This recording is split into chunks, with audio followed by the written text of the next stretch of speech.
Griscom. We're back in session from our recessed meeting on Thursday, January 27. Today, at this meeting of the Tennessee Public Charter School Commission, we're going to be voting on 3 ASD charter school applications and 2 amendment appeals. For our commissioners who are joining us remotely, please let Chase know if you want to speak. Is that? Okay. I got corrected. You've got your own voice. We will try not to talk over you, so it would be great. We'll give you time, and I will ask if there's anybody on the phone that wants to talk to us. Since we do have commissioners remote, we will be taking all votes by roll call today. So Chase, with that, let me ask you to call the roll, please. Commissioner Hanson, Commissioner Levine, Commissioner Patterson. Present. Is present. Commissioner Richards. Here. Is present. Commissioner Sisnet. Here. Is present. Commissioner Smith. Is present. Commissioner Tucker is present. Commissioner Woodson. Here. Is present. And Chairman Griscom. Here.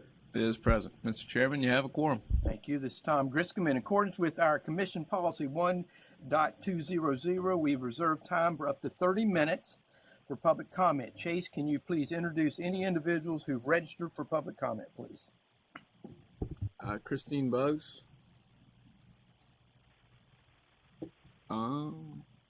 Dominique Scruggs, are you here? Victoria Kirby.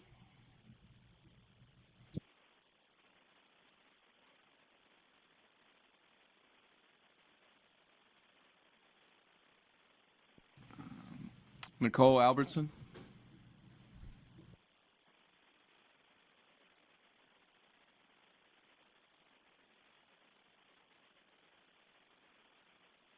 Good morning. My name is Nicole Albertson, and I'm here to advocate for my 4th grade students, my school, my 4th grade students' families, and myself, because we'd all like to be in 5th grade together next year. I've been a teacher since 2003, when I was recruited by Teach for America to work in Gallup, New Mexico. When I left my position there as a 5th grade teacher in 2008, I was ranked in the top 5 for teacher effectiveness in the largest district in New Mexico. I've invested the last 13 years of my career with Smitson Crackhead because I'm committed to and I'm passionate about Sister Sandra Smitson's vision for our children and for our community. Our school community has been committed to continuous improvement, and it's been an absolute gift to be part of Sister Sandra's vision. I would very much like to loop with my students into 5th grade. Research suggests that looping, in which an entire class moves with the teacher to the next grade level, has a significant and positive impact on student achievement, particularly for students of minority backgrounds. You can find more about this report in Education Week of March 2018. These positive impacts spread to students who are assigned to a teacher for the first time when a large number of their classmates are with that teacher for a 2nd year. My students and I are very much hoping to be together again next year. I've been reviewing the standards for 5th grade and selecting the most rigorous and engaging curricula. Our team has been developing a vision for what our 5th grade can be. I sincerely hope that the committee will acknowledge our hard work and successes by granting us the opportunity to serve our community with a 5th grade. Thank you so much for your time and consideration. Next up is Marcus Williams.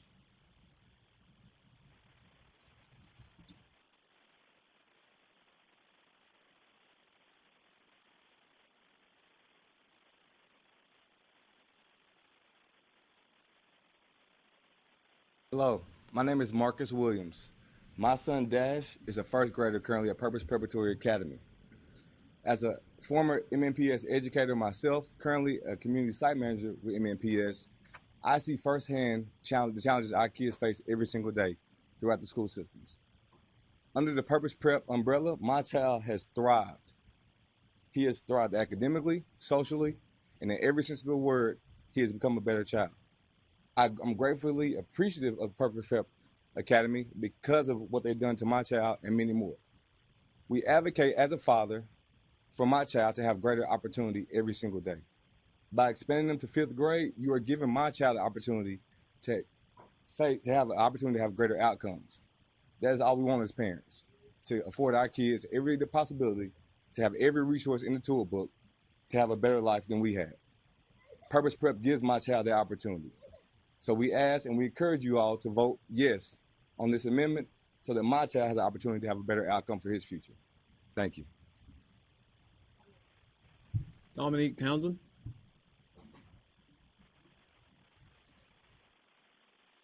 Bryce Townsend. Chase, the lady back here raised her hand when you.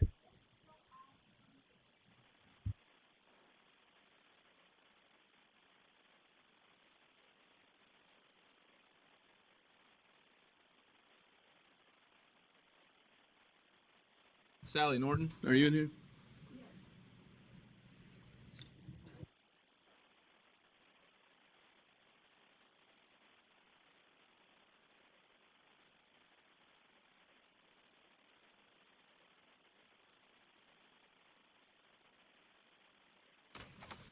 Hi, I'm Sally Norton, and I've served on the Purpose Prep Board now for 6 years and have witnessed the success of the program, the dedication of the parents, the volunteers, the teachers are unbelievable.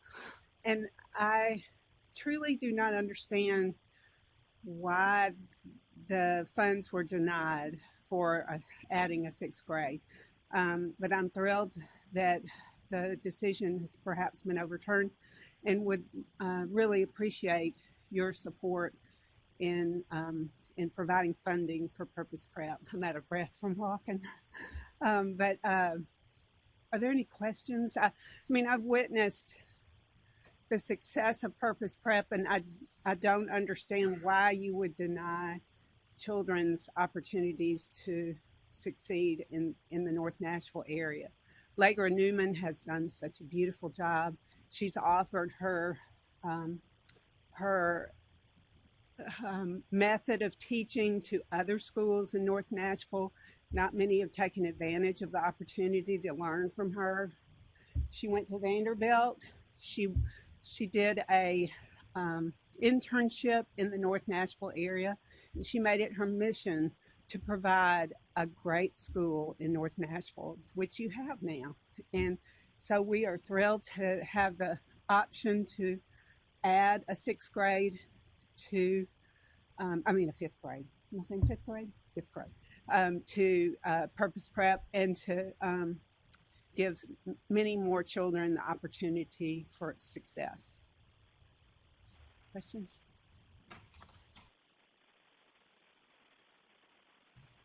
Next is Perry Goach.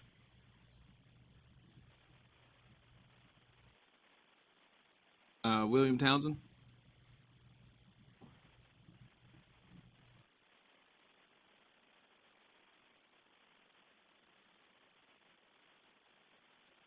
Or do I need to take off my mask to speak? Okay. Good morning. I am William Townsend, a Purpose Prep Academy alumnus. Honestly, from my experience, I feel that Purpose Prep is advanced in preparing scholars like myself to be one step ahead.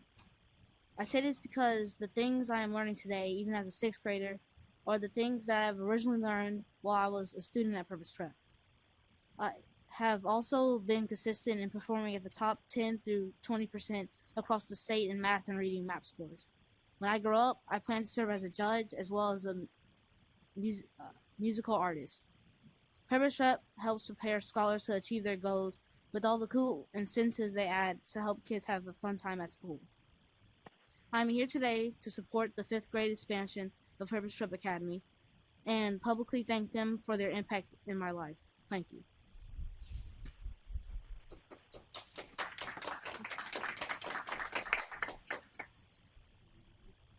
All right. Christine Buggs.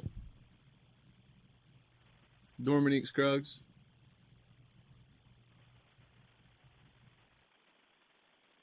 Dominique Townsend.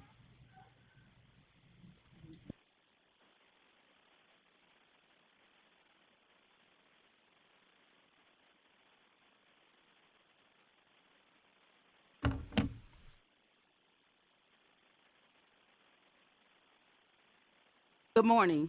I am Dominique Townsend. I'm a proud Purpose Prep parent since 2016 and counting, and I am currently serving as a board member at Purpose Prep. Our goal as parents is to make the best possible decisions that we believe is a best fit for equipping our children to reach their fullest potential. With education as a priority focus, I greatly appreciate Metro Nashville's provision of school choice because it aligns with what we believe will be an optimal learning environment for our children with the allocated funding and support that empowers them to be successful. For the provision of school choice in itself to remain successful and sustainable, it is important to have collaboration and consistency. I believe that Purpose Prep upholds the values, high quality education, and standards needed to make a lasting impact in setting the foundation for scholars to become leaders one day, like yourself, who are provided opportunities to make decisions of legacy and fairness. Fully equipping the fifth grade expansion for Purpose Prep allows for consistency in what neighboring schools in our community offer. In addition, it supports collaboration needed to sustain the success of school choice and give parents like myself the ability to make best fit decisions. My oldest three children, William, Price, and Brinley Townsend, learned about the hearing for the fifth grade expansion and quickly expressed wanting to speak today about their experience, love, and support of Purpose Prep Academy. Their very expression is a direct reflection of why I fully support the full equip and allocation of needs for the fifth grade expansion at Purpose Prep Academy. Thank you.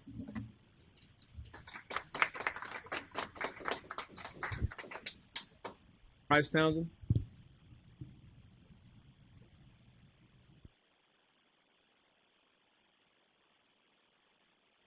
Dominique Scruggs.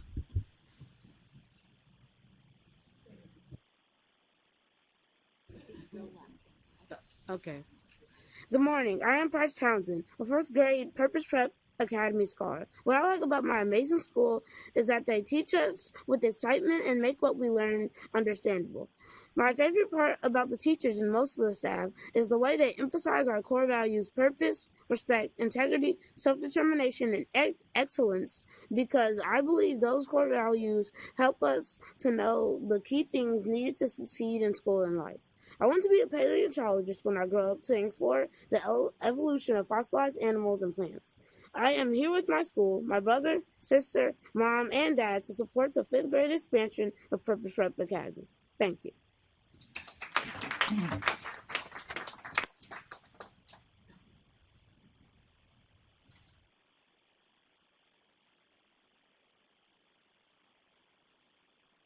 My name is Dominique Scruggs, and I come here to advocate for Purpose Prep to have a fifth grade class. I actually have 3 children at the school. One is my nephew. He is in 4th grade. He will be going to 5th grade next year. And I have a set of twins, Josiah and Jeremiah. They're in 3rd grade. I'm here to speak from my heart because I never had a school like Purpose Prep. Purpose Prep is a school that teaches the children well beyond their age level and grade level. And when I say that, they do a thing called race. They have been learning race since kindergarten. That's where you read, mark up, answer your questions, things like that. I didn't learn that till 8th, 9th grade. And I feel like Purpose Prep is preparing the children for the future, for college, to be what they want to be: doctors, lawyers, councilmen, anything they want to be. So I'm here to advocate that we need a 5th grade there, because where we live at, the school that my children will be zoned to is low functioning. And if not for Purpose Prep being my free school of choice that for my children versus me as a single parent that does not have the money to send my children to a private school, Purpose Prep is just that for them. It's private school, and actually I wouldn't even put my children in a private school if I had the choice of Purpose Prep from kindergarten through 12th grade. So I'm not only here to advocate for 5th grade, I wish you would give them school to 12th grade. So that way I don't have to worry about my children's education and what they're going to learn and what I'm going to have to do, miss out on, how many jobs I'm going to have to work to ensure they get that education when Purpose Prep is giving it to them for free. So I stand here today humbly asking you, whatever it takes, please give us fifth grade. Thank you.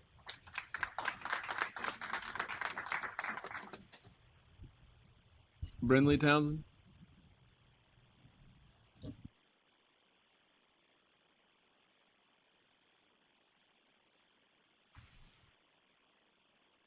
Good morning. I am Brinley Townsend, a scholar in third grade at Purpose Prep Academy. I really like how my teachers engage with my parents to challenge them to complete lessons like erase responses and solving math problems during university night like last night. Math is my favorite subject because I am able to solve problems. My teachers make me feel important and are fun to be around. I love Purpose Prep because they help me grow my brain. If at times I find something hard to understand with my subjects, my teachers take the time to walk me through ways to learn and win. For example, on one of my math tests, I scored a 75, and the next time I scored an 86 because of the knowledge they provided me and helped to focus better in class. When I grow up, I want to be a professional soccer and basketball player. I am here today to support the 5th grade expansion of Purpose Prep Academy. I think it is cool how they are working to offer the same opportunities for grade level options like other schools in my North Nashville community. Thank you.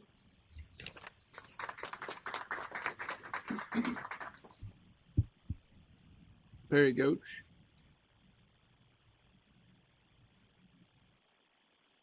Christian Bugs. Cora Kirby.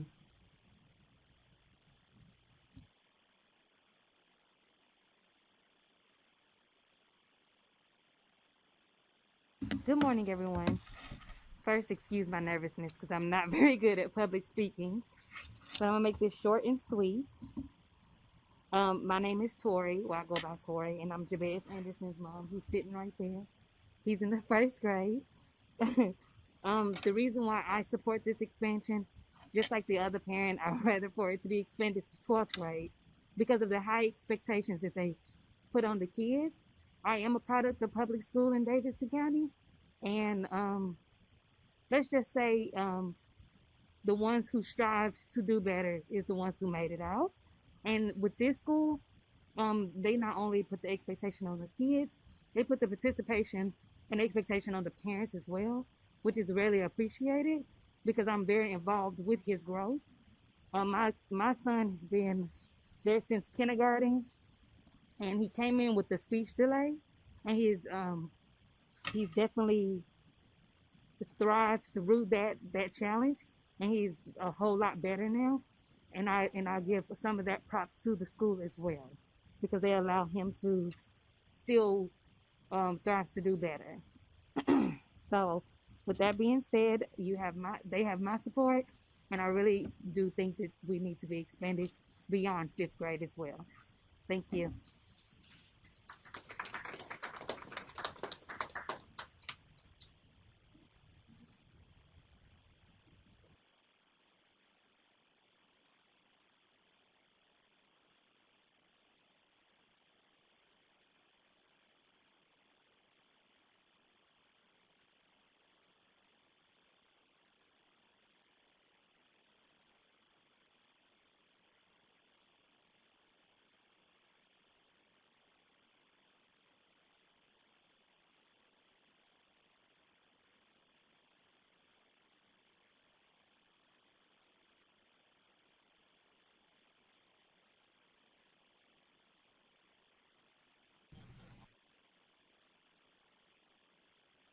You are now live and ready to go.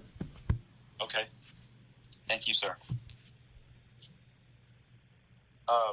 First off, let me allow me to say good morning, everyone, and to the honorable ladies and gentlemen of the commission. Thank you for your time and your service to our state. Again, my name is Ronnie Nelson, and as a parent of 2 students at Libertas School of Memphis here in the Fraser community, I fully support the application of Libertas transfer to the State Charter Commission. As a parent, there's 3 things that I look for. I look for the educational experience, the personalized care, and the learning atmosphere. And Libertas meets all of those expectations. They actually exceed those expectations. I mean, they provide an atmosphere where they provide, on-hand experience, which is the best teacher in a lot of cases. And given the time and where we are today in society and electronics,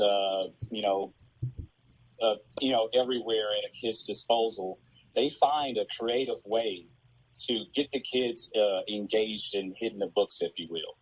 So I am a proud parent of these students at Libertas, and I am thankful for the excellent educational experience that they provide. And this is why I fully support the application of our transfer to the State Charter Commission so that they can continue doing what they do best, and that is cultivating the minds and the hands and the hearts of our children so that they can get this education for the future to come. Thank you for your time.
You're trying to move. You just have to turn the volume down. Okay. Okay, now will you alert me to when I need to start speaking? Whenever you're ready, ma'am, you can start. Okay, so hi, my name is Sherry Reed Banks. I'm a parent of a second grader at Libertas School of Memphis, and I fully support the charter for the state for Libertas. And I wanted to give a quick background, if I could, for my daughter. She's an adoptive child, and she came to us from a drug-induced parent. However, she has totally excelled every expectation as being a child who has been at Libertas since kindergarten. She has gone to extent of reading, whereas I believe that they told me that she was probably like on a fourth grade reading level. And that's all due to the persistence that the teachers have given her and just diligently worked with her from kindergarten on up. She has exceeded every expectation that we could have ever thought that she would exceed, given her background. I love the friendliness of the teachers, and I love that they encourage her to explore different things, and they just kind of broaden her mind and just bring everything into focus for her. She was diagnosed with ADD, ADHD. However, she shows absolutely no signs of that.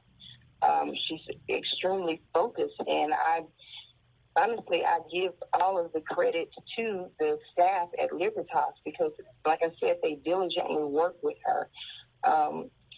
And it's just remarkable to see the growth from where she came from 5 years old to now 8 years old. It's just such tremendous growth, and she's so excited about learning, and she's so excited to go to school every day.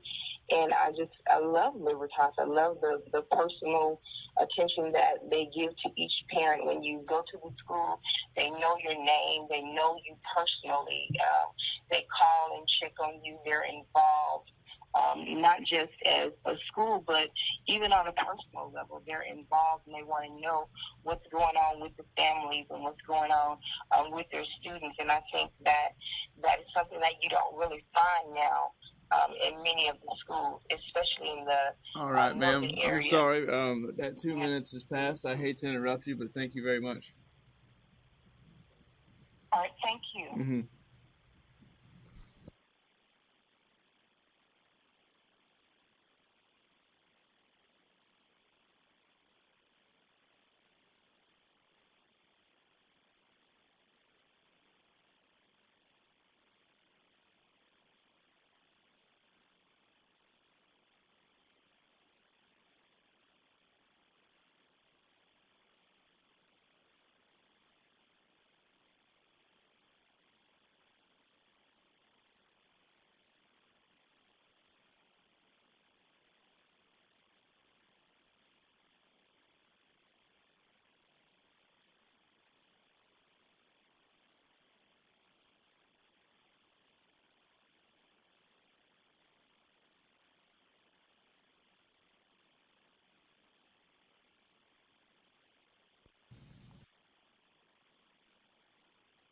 All right, begin whenever you're ready.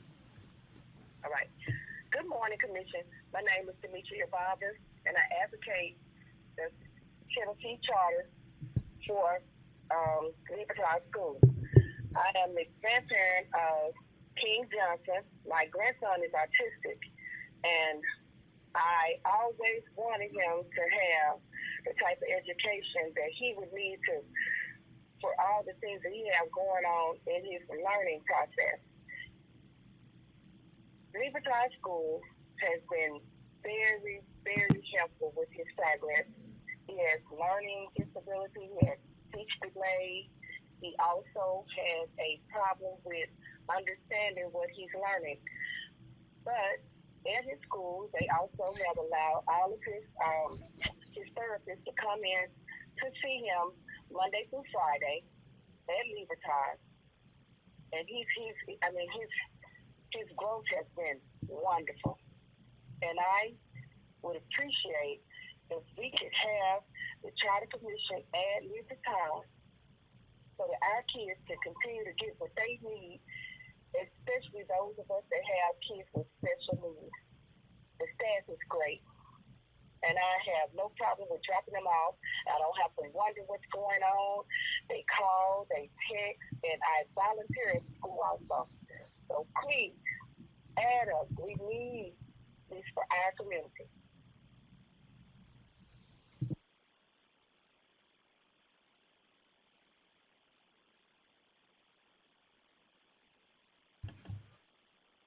Tom Gris. Chase, is that all of our... Can we just recall the last two? I think there were a couple people who weren't here. I just want to make sure that in case they've shown up. Yeah, Christian Buggs and Shatoria Kirby.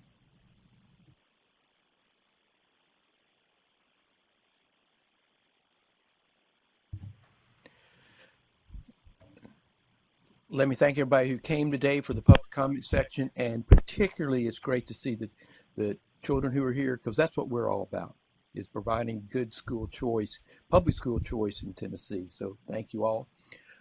With that, we're going to move into our agenda. We'll start today with a discussion on our first application from the Achievement School District from Cornerstone Prep Denver. A written statement from the applicant has been provided. Chase, you will read it into the record before our executive director begins her presentation. Chase?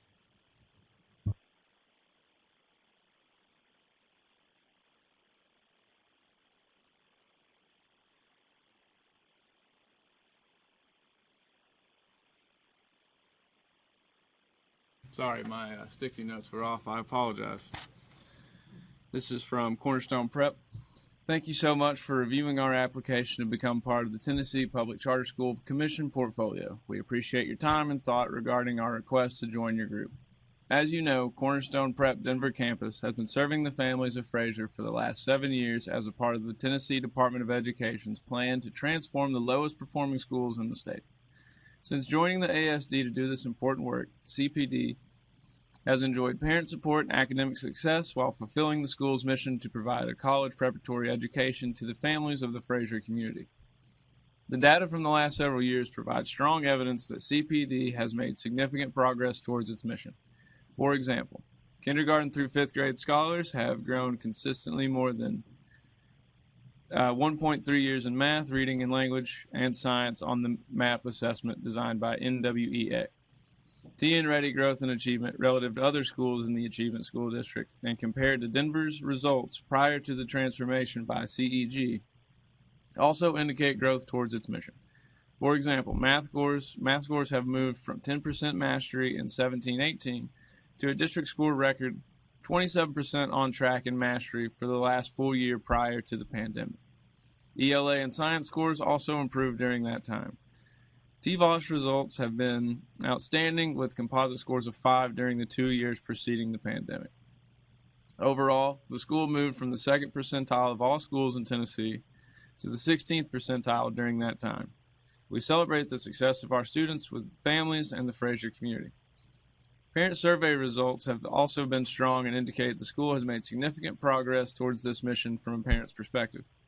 As an example, 93% of parents surveyed during the 2020-2021 school year indicated that they agree or strongly agree that they are satisfied with CPD as the school for their children. The State Turnaround District charged CPD with transforming one of the lowest performing schools in Tennessee and lifting it above the bottom 5% of schools in the state. CPD not only met that challenge, but has made academic gains that no other school in the ASD has been able to obtain. CPD envisions a day when every scholar enrolled in the school is truly on the path to college, equipped with the wisdom and knowledge necessary to succeed there, and then beyond that, to return to Memphis and lead in a local community. We humbly request that you empower our amazing staff to continue to move towards this mission by authorizing CPD to join the commission portfolio of schools. Drew Sippel, Executive Director, Capstone Education Group. Good morning. My name is Tess Stovall. I serve as the Executive Director of the Charter School Commission. So pursuant to Tennessee Code Annotated 49-1-614, if at any time an Achievement School District authorized charter school meets the priority exit criteria as set forth in the state's accountability system, that school may apply either to the local geographic LEA or the Tennessee Public Charter School Commission for a new charter agreement with the term not to exceed the initial term of its initial ASD charter agreement. So on November the 15th, 2021, the governing board of Cornerstone Prep Denver, the school having earned priority exit status on the state's accountability system, applied to the commission for continued authorization. Pursuant to statute and commission rule, the commission staff completed the following process: establish an application and rubric for use by schools from the ASD applying to the commission, convened a review committee to review the application from Cornerstone Prep Denver and scored against the established scoring rubric, held a capacity interview with the governing board and school leadership, and held a public hearing in Memphis and accepted public comment.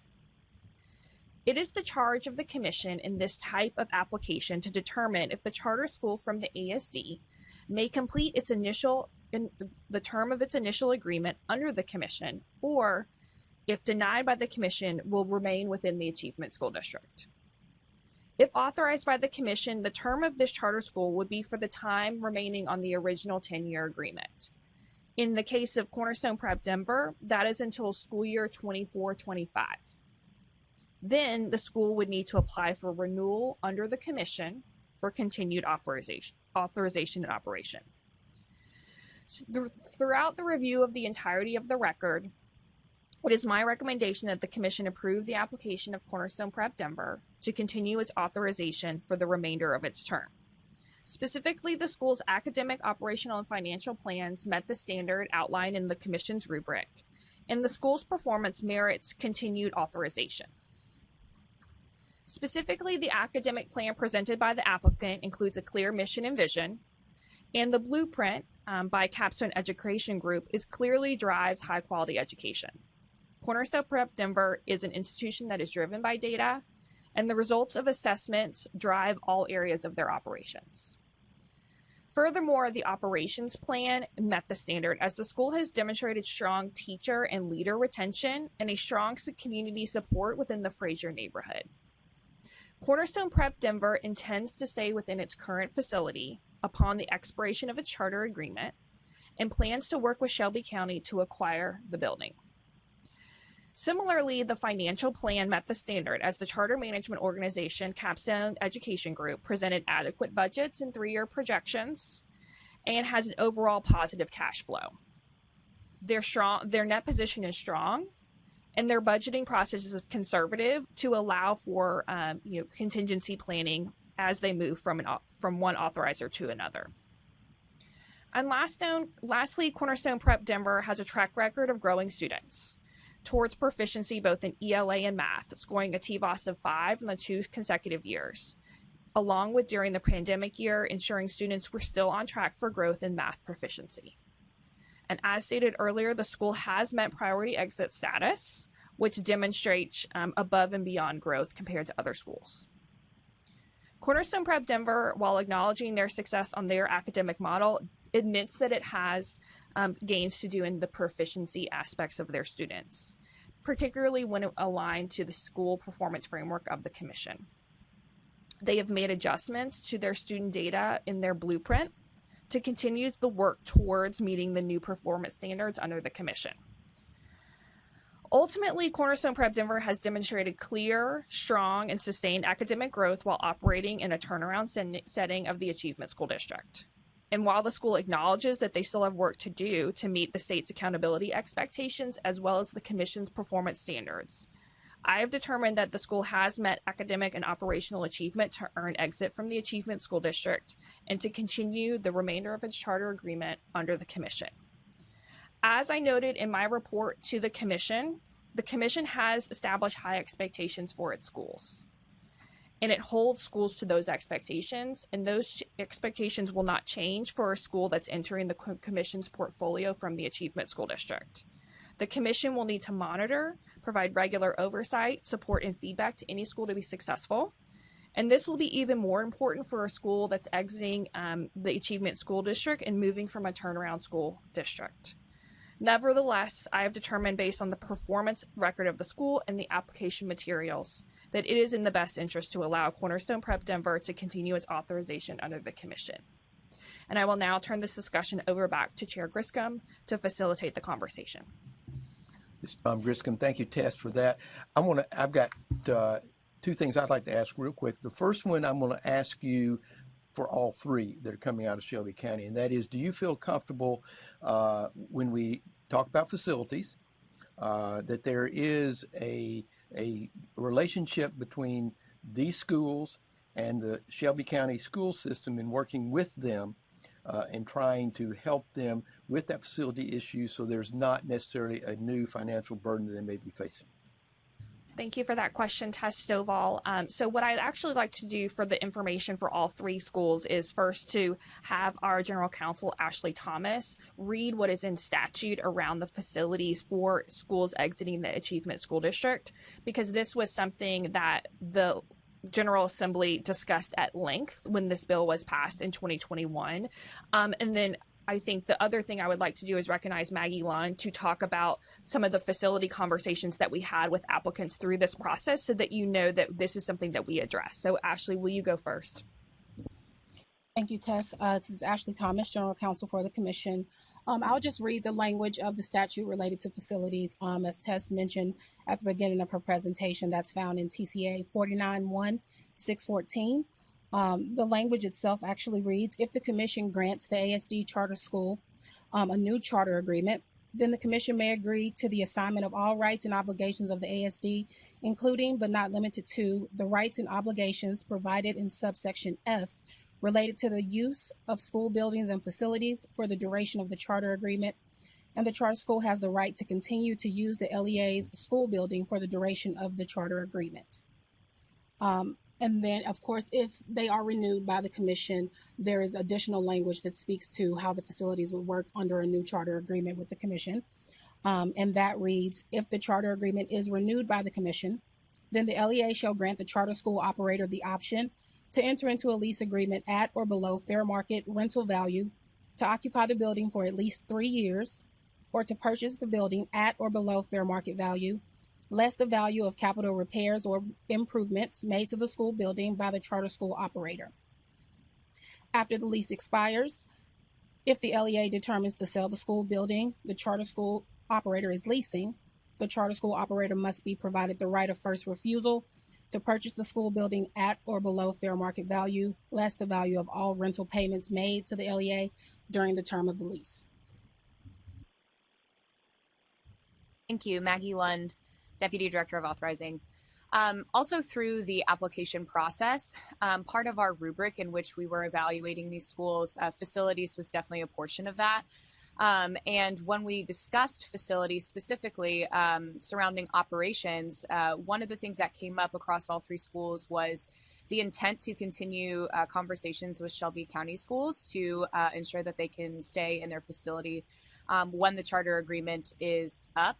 As we mentioned, all three schools have time remaining on their charter agreement if authorized by the commission. But upon expiration of that charter agreement, they do intend to work with Shelby County to acquire that facility. In addition, one of the main questions that we asked all three schools was surrounding financial contingencies to ensure that if there was an opportunity to acquire the facility, that was taken into account in terms of contingency budgeting as well. So we did cover those topics within the conversations that we had with the schools throughout capacity interviews and in the application process. Griscom, thank you for those answers. Second one is this. These, I think all three of them, if I remember right, are moving into an open enrollment status, but should we assume that while they move that way, that they're going to not lose that focus on the population they've been serving? And I think that's important as they broaden out and have an open enrollment. Thank you, Tess Stovall. This was a question, something that we posed in both my public hearings as well as in the application materials and capacity interviews around the shift in their enrollment focus, and both how will they acknowledge the fact that they will move into an open enrollment and will be required to run an application and lottery process similar to all other charter schools in the state, but still focus on the community. And so we heard from all three schools the intent to really focus their recruitment on the community efforts. They all feel very deeply grounded in their community and would desire to continue to be a neighborhood school while also being an option if there are available seats to others. One of the things in particular we talked about was transportation and how that might impact their transportation plans should they be enrolling students from outside of the neighborhood. I do know that all schools are very passionate about continuing to serve the community that they're in and want to be a neighborhood option for those students and deeply within their community, even when they move to an open enrollment status. Griscom, thank you, Tess. Other commissioners have questions or comments? Let me open it up. Commissioner Tucker. Thank you. This is Wendy Tucker. Just quick questions around special ed. I saw that they look like they have a robust staffing plan. They're planning for 17%, which is significantly higher than the state average, but I think consistent with some of the other schools in that community. My question is, what was their percentage now? Do we know that? And then the achievement gaps. How I love the 5 growth on TVOS. What does that look like for kids with disabilities? Thank you for that question, Tess Stovall. I'm actually going to turn it to Maggie because this, again, was an area that we dug into in the application material. So if Maggie can speak to what the capacity interview conversations were around SPED. Sure. Maggie Lund. One of the things that this was a large portion of our rubric in terms of looking at our special populations. You acknowledge the fact that it is a higher percentage than the typical state percentage, and that is to accommodate the students within that area. They are planning ahead for that to the point of your 17%. In terms of actual special populations that they serve, each application was slightly different, but most of them served above the 17%. Most of them were in the 20% range. With that being said, they acknowledge the fact that they are staffing at an extra length to ensure that these students are served in the way in which that they deserve to be served. In addition to that, we actually talked about from a financial and operations perspective as well, what that looks like in terms of contingency planning and budgeting to ensure that those students are served. So that was definitely covered in the capacity interviews and is something that across all 3 schools that are applying was a very, very high priority and something that they will continue to prioritize. Great. And the achievement, what does it look like? Tess Stovall, yes. So I just pulled up the TD Lever's report card, just so that you know, from a growth perspective, they were overall a level 4. This is most recent data. And then across subgroups around economically disadvantaged, students with disabilities, and Black, Hispanic, Native American were a level 4 as well. Super subgroup that. Is that what that is? That's yes. Which I'm not a fan of, but that's not our. So I think to your question, Commissioner Tucker, level 4 across both the school and the cross subgroups.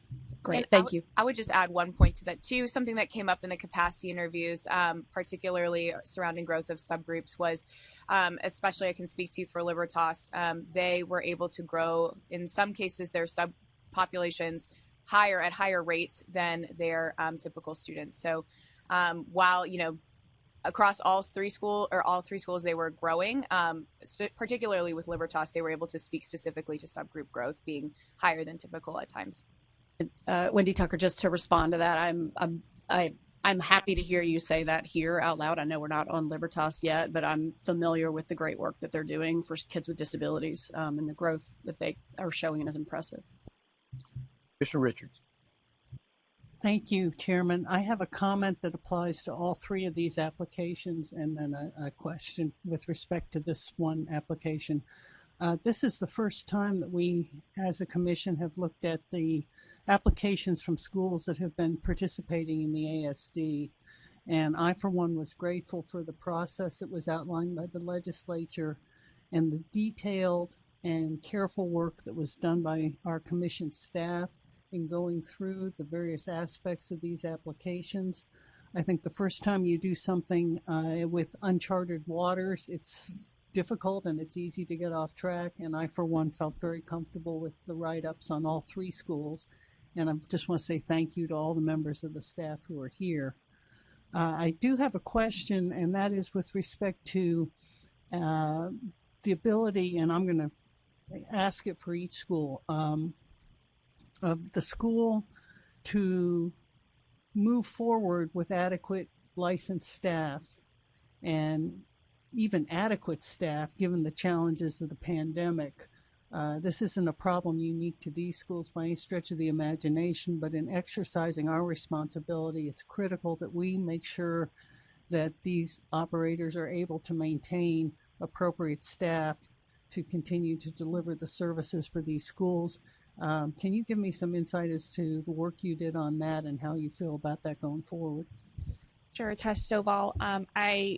First of all, the staffing and the licensure is something that we covered in both public hearings, capacity interviews, application materials, as well as when we think about transition checklists will be something that we'll be working with our schools on.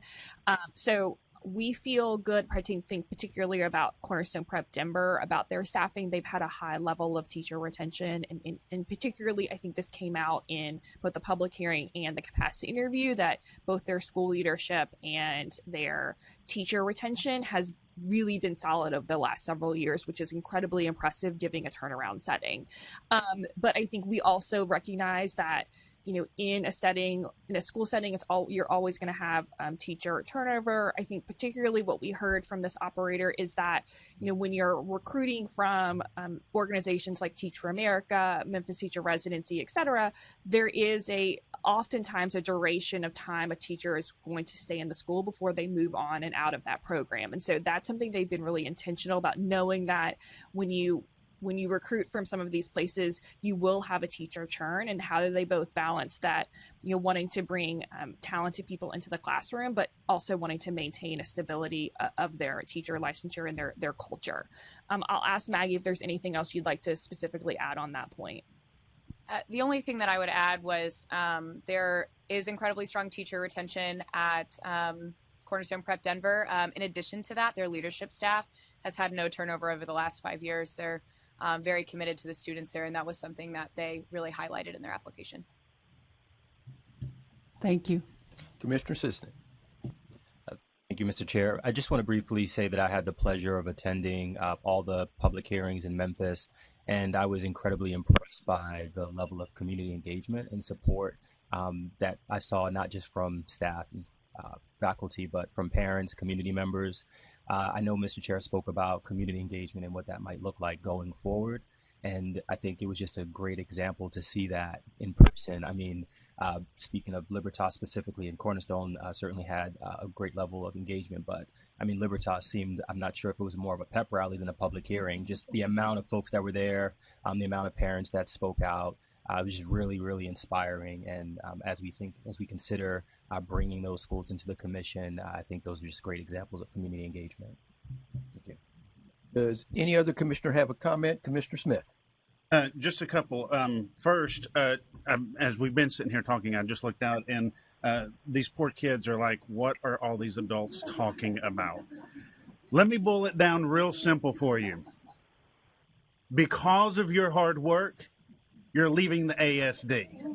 Congratulations on everything you all have done. Period. You achieved priority exit status.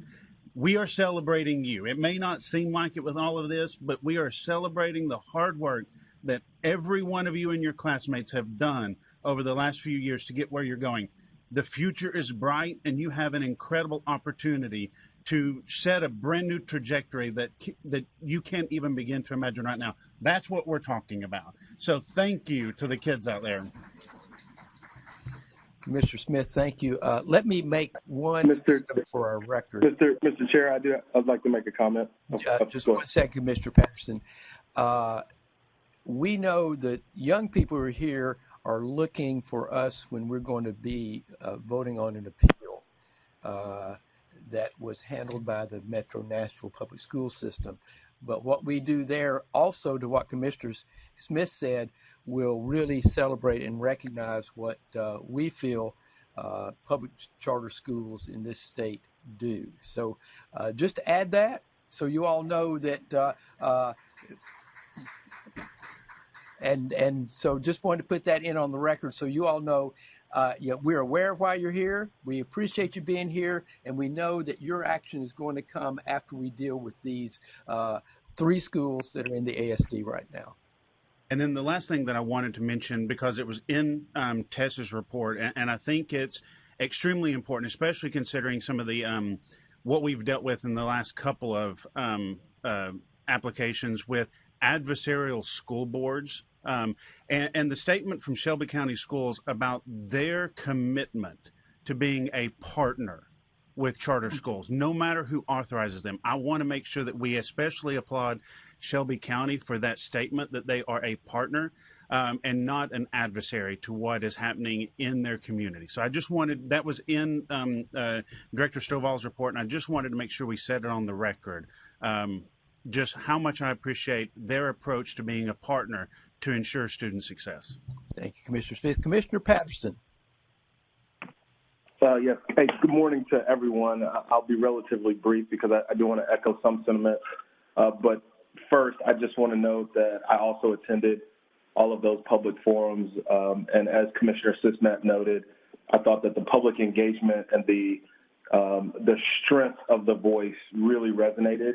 And it affirms that these schools and their leadership teams and their teachers and their parents really feel good about the performance and the progress that these schools have made. So I just want to echo and note that public comment. I think the second point I want to make is that I've had the benefit of engaging with the leadership of all of these schools, and I have a great deal of confidence in the leadership of all 3 of these schools. Third, I'd like to just note that in the context of partnership, not just with Shelby County schools, but also with community partners, it has been a work in progress over several months. And so I'm really excited to say that, again, each of these schools have engaged with partners in the community and across the state and with the local LEA to come to conclusions, solutions, and really just roll up their sleeves together to get to this particular place. And then the last point that I'll make and this is more of a comment with respect to our leadership over these schools, if the will of this group is that we authorize them, and that is that we continue to think about performance, obviously on an absolute basis, but also on a relative basis in the context of the community and the students that are being served. We know that this work is hard. I certainly have a great appreciation for the turnaround aspect, and as they transition into a new phase, I do want us to always be mindful that the relative performance is just as important as the performance on an absolute basis, especially given where many of our students in Memphis and Shelby County are at the present moment. But I'm really excited about this moment, and I am very supportive of these three applications from the Achievement School District. Thank you, Mr. Chair. Thank you, Mr. Patterson. I appreciate that. Any other commissioner have a comment before we vote? Hearing none and seeing none, we are now voting on the Cornerstone Prep Denver application. Is there a motion to adopt the resolution to approve the Cornerstone Prep Denver Charter School application? Second. I have a motion and a second. Is there any other discussion? Chase, may I ask you to call the roll, please? Commissioner Levine? Yes. Votes aye. Commissioner Patterson? Yes. Votes aye. Commissioner Richards? Aye. Votes aye. Commissioner Sisnet? Aye. Votes aye. Commissioner Smith? Aye. Votes aye. Commissioner Tucker? Aye. Votes aye. Commissioner Woodson? Aye. Votes aye. And Chairman Griscom? Aye. Votes aye. Mr. Chairman, the motion is approved. Thank you. And let me welcome Commissioner Levine. It's good to have you here, Alan. Thank you for joining us this morning. Oh, yeah. Great to be there. Good to hear your voice. All right. Commissioners, our next charter school application was submitted by Leicester Prep. A written statement from the applicant has been provided. Chase will read it into the record before our executive director begins her presentation. Chase? Thank you so much for reviewing our application to become part of the Tennessee Public Charter School Commission portfolio. We are honored you would consider adding us as a potential member of your team. Currently, Capstone Education Group operates 3 schools located in neighborhoods of high need. Leicester Prep Middle Prep Middle School serves the families of Binghamton and has been doing that for the last 8 years as part of the Tennessee Department of Education's plan to transform the lowest performing schools in the state. Prior to the transformation by Capstone Education Group, Leicester School was the lowest performing school in the state of Tennessee. Since that transition, Leicester Prep has enjoyed parent support and academic success while also providing the neighborhood with continued extracurricular activities, college visits, and athletic success as evidenced by the school's back-to-back state championships in boys basketball. Leicester Prep seeks authorization to continue to provide this well-rounded academic and social experience to the beautiful families of Binghamton. Leicester Prep primarily serves students who enter school far below grade level. To close these academic gaps, Leicester Prep requests a commitment from all stakeholders, staff, students, parents, and the community. Over the past 8 years, all of these stakeholders have worked together to lead students to outstanding academic gains. Since its inception, Leicester Prep students have moved out of the bottom 5% of schools and has grown an outstanding 1.5 years on average across all subjects and all grades as measured by the MAP assessment designed by NWEA. Some highlights of that growth include, on 5 occasions, the entire school grew 2 years or more in one subject during one academic year. The school enjoyed 3 consecutive year average growth of 2 years in language arts across the entire school. The school earned an overall composite TVOS score of 5 for an ASD record 3 consecutive years. Since its inception, Leicester Prep has made significant academic and cultural gains. The State Turnaround District charged Leicester Prep with transforming one of the lowest performing schools in Tennessee and lifting it above the bottom 5% of schools in the state. Leicester Prep met that challenge and has made additional academic gains as measured by TVOS growth scores and consistently growing students above the national norm on the NWEA MAP assessment. We humbly request that you allow us to continue to deliver this high-quality education to the families of this historic community. Stovall, Executive Director. So this is the second school that has applied to the commission for authorization under Tennessee Code Annotated 49-1-614. Leicester Prep is under the same charter management organization as Cornerstone Prep Denver. So a lot of my recommendation and the application materials were very similar. We actually conducted the capacity interview combined together because a lot of how they approach their operations are very similar across the schools. So Leicester Prep earned priority exit status on the state's accountability system. And similar to the process that we convened for Cornerstone Prep Denver, we have established an application and a rubric. We convened a review committee. It was the same review committee that also reviewed Cornerstone Prep Denver and scored it against the scoring rubric. We held a capacity interview and we held a public hearing and accepted public comment. So similar to the conversation around Cornerstone Prep Denver, it is the charge of the commission to determine if the charter school from the ASD shall continue and finish out its initial charter term under the commission or remain within the Achievement School District. For this school, the termination of their agreement is in school year 23-24. And so at that point, the commission will need to determine if it is met the performance record for renewal of and continued operations. So it is my recommendation based on the entirety of the record that the commission approve the application for Leicester Prep and authorize the school for the remainder of its term. Specifically, the school's academic, operational, and financial plans met the standard, and the school's performance metrics merit continued authorization. So similar to Cornerstone Prep Denver, the school has a clear mission and vision and a blueprint that is driving high-quality education. Leicester Prep is an institution that's driven by data, and results of these assessments inform teacher instruction, intervention, and ultimately revisions to the blueprint, which is used across all of their schools. Additionally, the operations plan met the standard, but we talked a lot in both the public hearing and in the capacity interview around the challenges they've had for teacher retention and student attrition. I think the teacher retention piece, particularly, they serve a middle school, which is typically harder to recruit and staff for given the subject matter expertise that is required. And student attrition is something that we talked a lot about as it relates to the neighborhood that they serve and just general fluidity of the neighborhood. So they do have a lot of contingency budgeting and planning given the fluidity of students. They particularly plan to operate as a neighborhood school, as we discussed in the previous application, serving the Binghamton and Fraser neighborhoods of Memphis. They do plan to stay in their facility until the end of their charter agreement, and at that time will work with Shelby County to acquire the building. Similar to Cornerstone Prep Denver, the Capstone Education Group presented an adequate budget and reasonable financial projections. They have an overall net position that is strong and conservative budgeting across all of their schools. The school's past performance plan also met the standard, so Leicester Prep has shown a trajectory of student growth, earning a level 4 and 5 in TVOS over the last 3 consecutive years. Leicester Prep has also adjusted their blueprint and created plans to address learning loss as a result of the pandemic.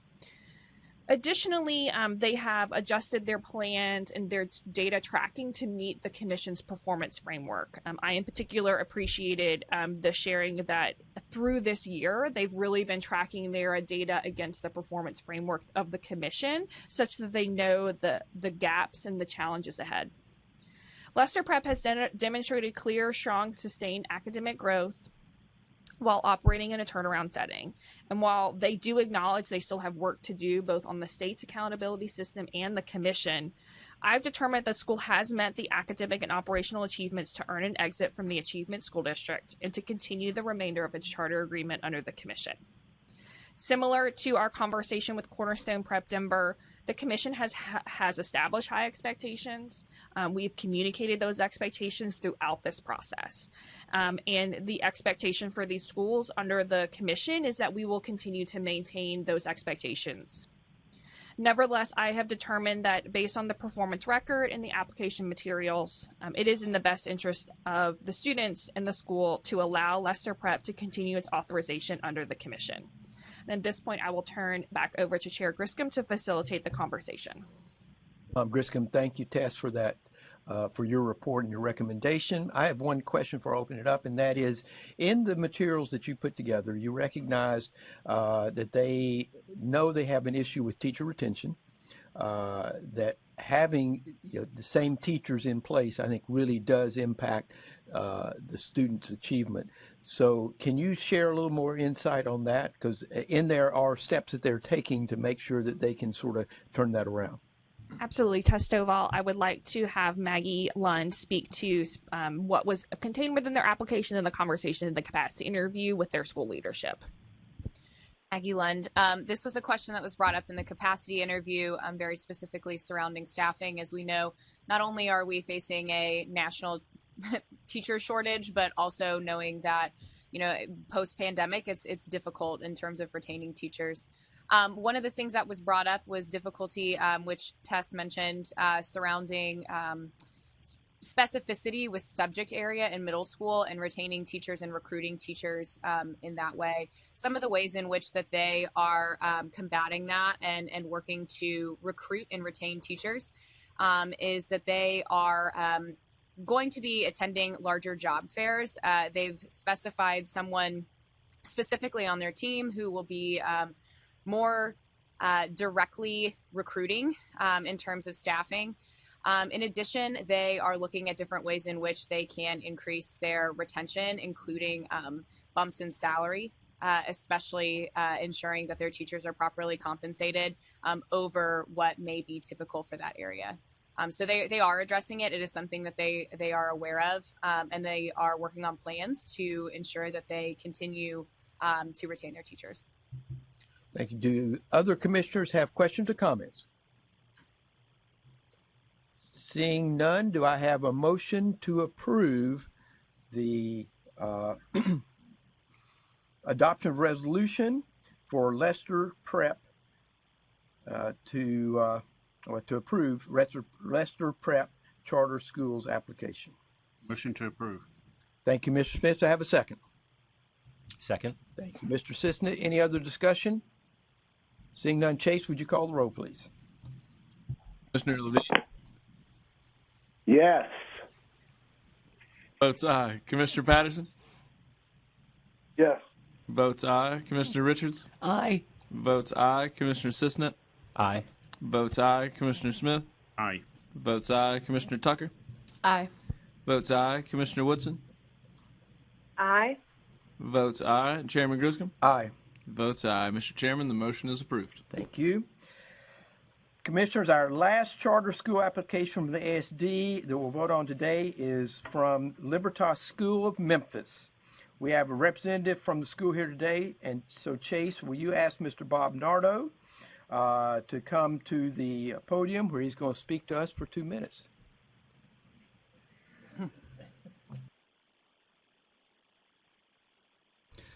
Thank you so much. 7 years ago, almost every single school in the Fraser community of Memphis, a historic neighborhood, was considered a failing school.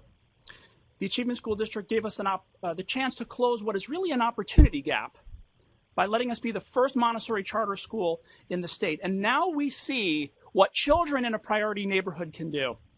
They have taken the second lowest elementary school in the entire state of Tennessee and catapulted it to the highest academic achievement of any elementary charter school in Memphis, the 25th percentile of the whole state, which is more than double any other school in our district. And most important to me is our subgroup performance. African American students at our school are in the top half of their subgroup for the state, and our students with disabilities, which is by far the largest population in our district, is achieving in the top 15% of Tennessee. We are so proud of what they've done, but we are not content. We have started the first in the nation Montessori teacher residency focused on urban public schools so that we can keep getting better every day. I'm excited about the chance to continue to work with you all for years to come, and I want to ask you to help us and our whole sector by leading Tennessee to rethink what school accountability should mean. we need to think about high expectations, meaning growth for the most at-risk children. Tennessee Ready is one of the hardest tests in the country. Please understand that you have to be at the 75th percentile in the nation to be proficient on the 10 Ready.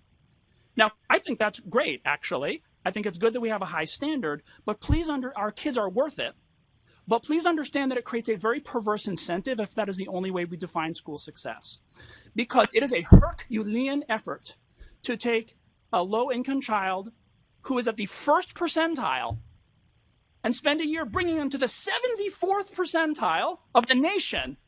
They fall 1 point short, and it means nothing for your proficiency. So please understand that if we unintentionally devalue academic growth by looking only at proficiency, we create a very tempting, perverse incentive, particularly for charter schools that don't serve a neighborhood school enrollment. This is why opponents of charter schools try to discredit us. They say you serve the easiest kids. And as the ASD, we've been able to show that's not the case.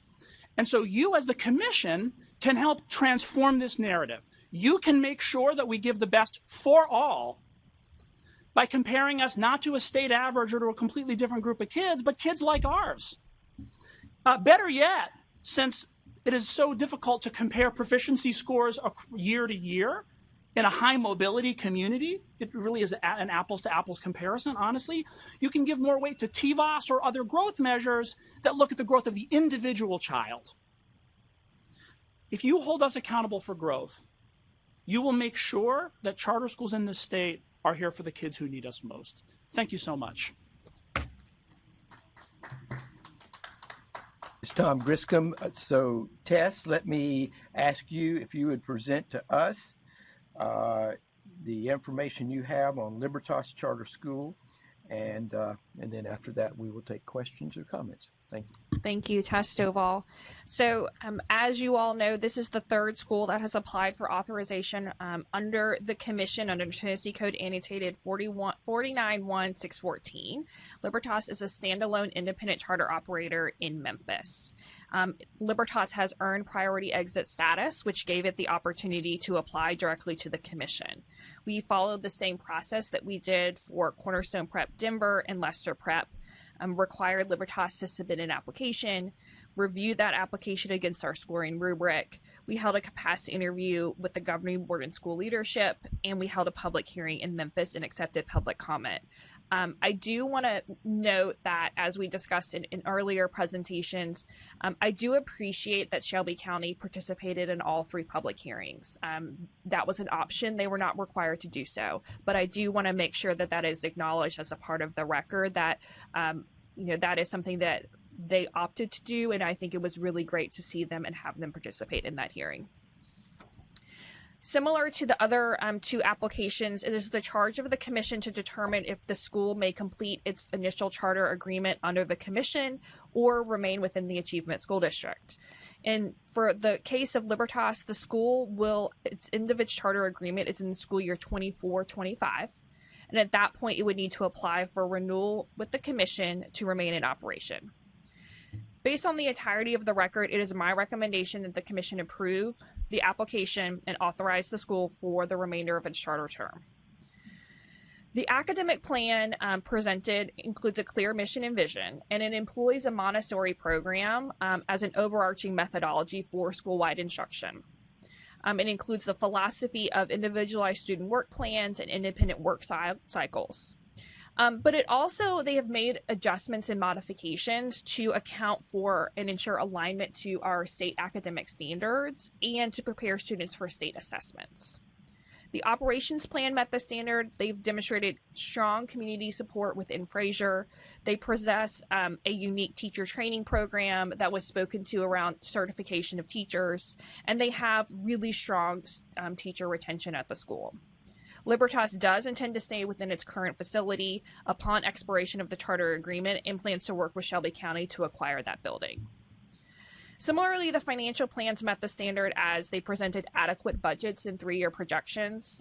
Their overall net position is strong and their budgeting process is conservative. We had a lot of conversations around financial contingency plannings for the school. And lastly, their school has a track record of growing students, both on proficiency and growth, earning a TVOS of 5 in the 2 consecutive years. Additionally, it's important to note that 24% of Libertas' students qualify as special populations, and these students have shown tremendous growth in some instances, more than their typical peers. They've made continuous improvement to their plans on formative student data and benchmarks to drive towards both academic proficiency and growth.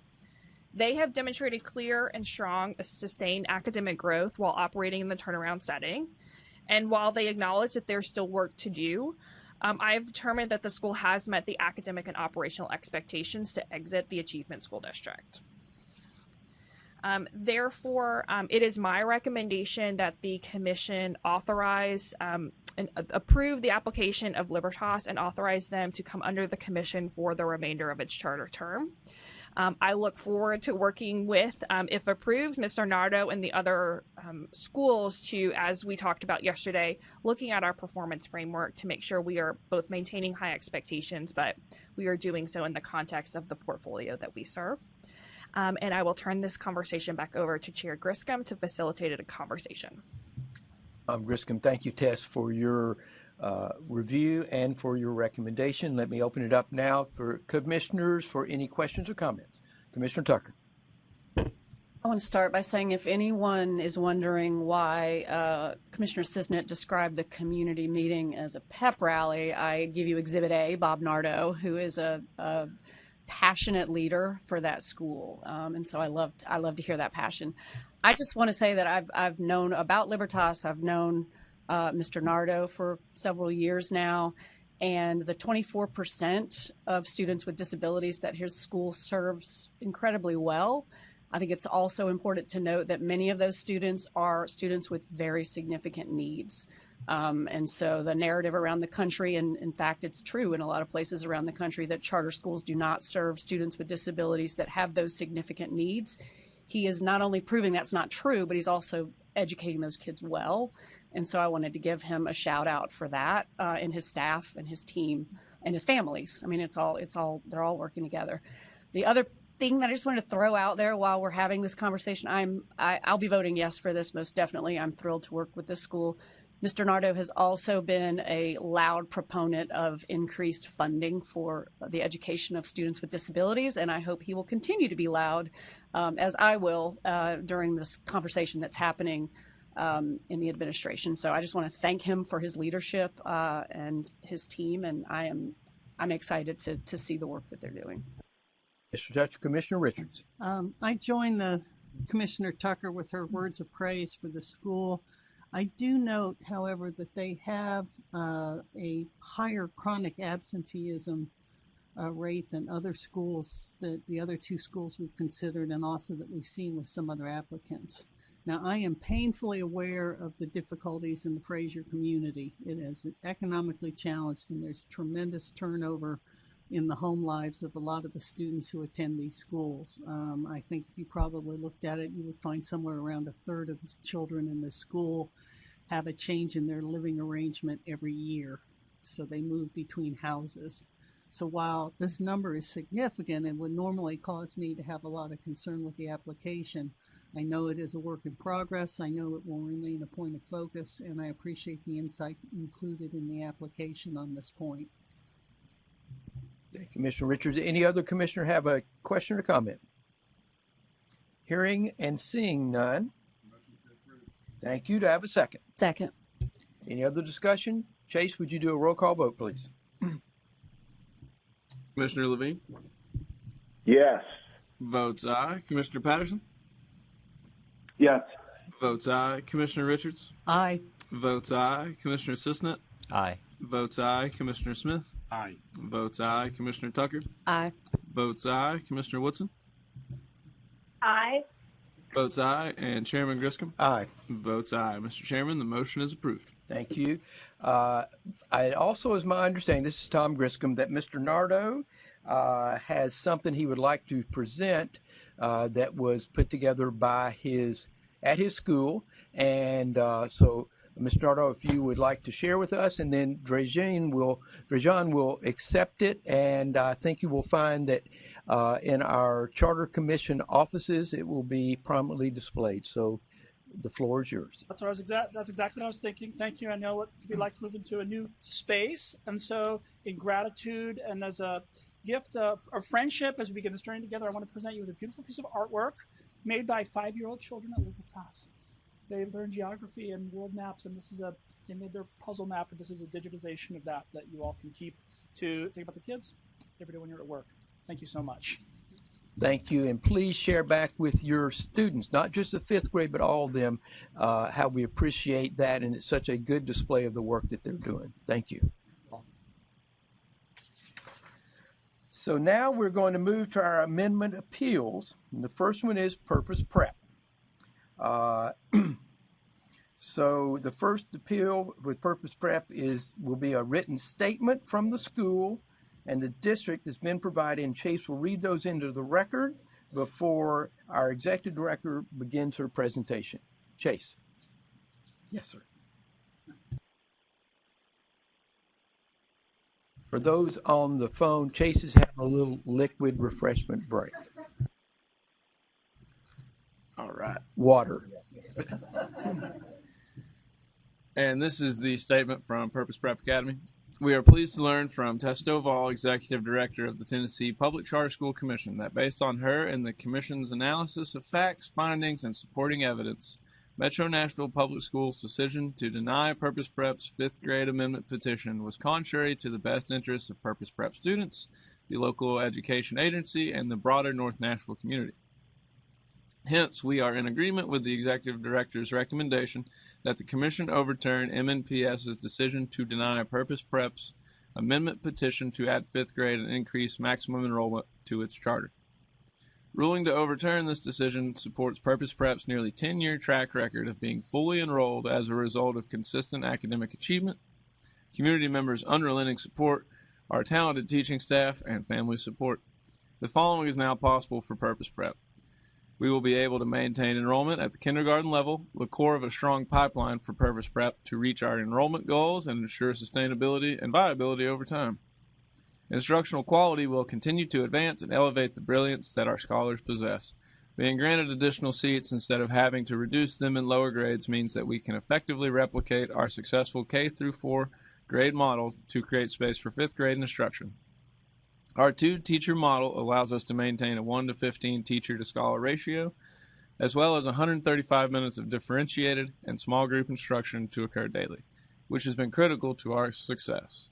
As the first elementary school in North Nashville to earn Tennessee Reward School status for academic achievement, ranking in the top 5% of schools in the state, our impact is transformational to our community. We are rooted in our mission to provide quality education to the families who do not otherwise have access, and our proven results reflect the significant strides we have made delivering upon this mission.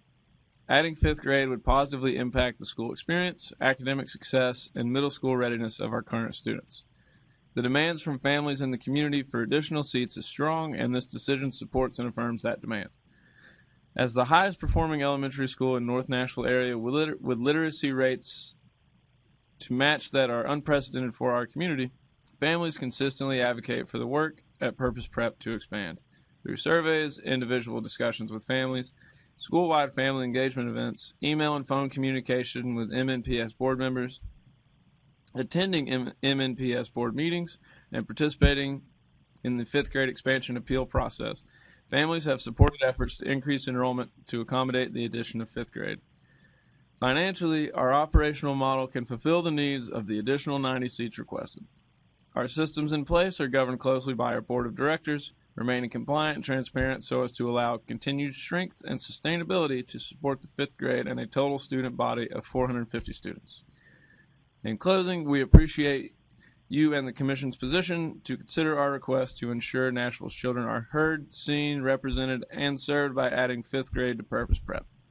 We look forward to the next steps and ongoing collaboration involved in overturning this decision. Let me now call on our executive director. Pardon me. Oh, another beverage break. maybe we could look at the font situation for some of these. Now, this is from Metro Nashville Public Schools. Dear members of the Commission, we respectfully request that you do not adopt the Executive Director's report.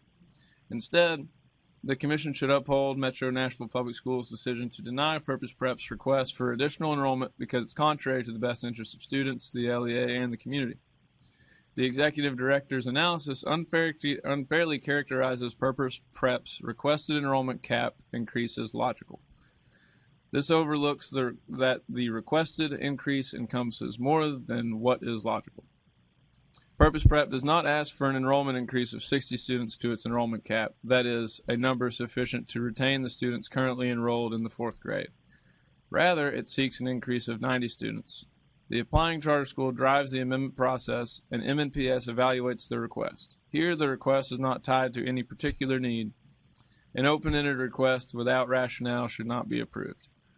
As further evidence that the requested additional seats is untethered to adding 5th grade, numerous rising 5th graders chose to attend MNPS magnet schools. Magnet school placements are highly desired because these schools are not eliminating 5th grade.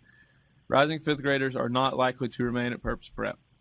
Similarly, many of the other charter schools to which Purpose Prep students have matriculated for 5th grade are likewise not changing the grade levels they serve. Purpose Prep is using the 5th grade transition as cover for increasing its enrollment over time and therefore circumventing the renewal process. The core reason that an additional year would be beneficial prior to increasing the enrollment cap is common sense. It would allow time for the school and LEA to have hard numbers about the actual necessary seats. Rather than basing an expansion on a projected need, an enrollment cap increase through the charter renewal process would allow Purpose Prep to demonstrate the number of students actually enrolled in the 5th grade. Based on the foregoing, MNPS asks that the Commission reject the Executive Director's recommendation and uphold the MNPS Board's decision. So now let me call on our Executive Director, Tess Stovall. Thank you, Tess Stovall. Pursuant to Tennessee Code Annotated 4913-110 and Commission Rule, a charter school who has its petition to amend its charter agreement denied by their authorizer may appeal that decision to the Charter Commission. In this appeal, the Purpose Prep Academy Governing Board appealed the denial of its amendment petition by Metro Nashville Public Schools Board of Education to the Commission. To come to the recommendation before the Commission today, Commission staff conducted a review of the documentation included in the Notice of Appeal and the district's decision to deny the amendment application, collected additional information from both parties, and held a public hearing. It's the charge of the Commission in evaluating an amendment appeal to determine if the approval of the amendment petition is in the best interest of the students, the LEA, and the community. In this appeal, and in the one that we will discuss after this, the process was set in motion when Metro Nashville Board of Education decided to begin moving 5th grade from middle schools to elementary schools in the district. Therefore, charter schools who had originally applied and were approved to serve the elementary grade span needed to seek an amendment of their charter agreement from the district to serve 5th grade, to be in alignment with other elementary schools in their area. Purpose Prep Academy submitted an amendment petition to add both 5th grade and to increase their enrollment maximum from 360 to 450. The crux of the district's argument in this case is that the school isn't currently at its enrollment maximum and that it could add 5th grade without needing to increase the enrollment cap. Additionally, the district stated that since the school has an upcoming renewal process this spring, it would be more appropriate for the school to ask for an enrollment increase through the renewal application. Currently, the school sits at an enrollment of approximately 350 students. With the current enrollment maximum plus a grace enrollment allowed under the agreement, the school could enroll 28 additional students with the addition of a new grade. The district stated that the school could maintain its current enrollment cap by enrolling a smaller number of students in kindergarten. Therefore, however, the average grade level enrollment across the school is approximately 75.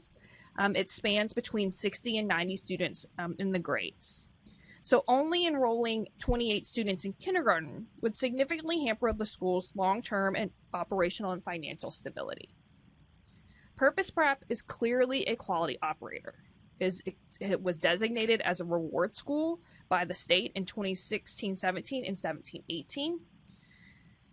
The school has exceeded the standard on Metro Nashville's performance framework for overall academic and financial performance. And additionally, they have the facility space to accommodate the 3 additional classrooms.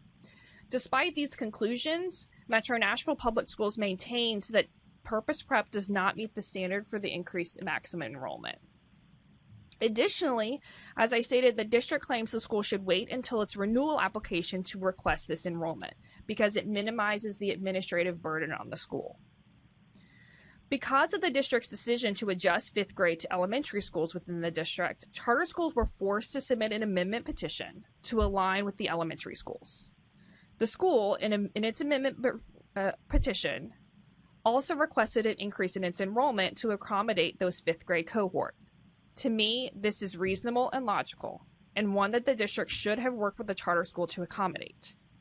In order to enroll its 5th grade cohort and enroll a kindergarten cohort, the school needs an enrollment change.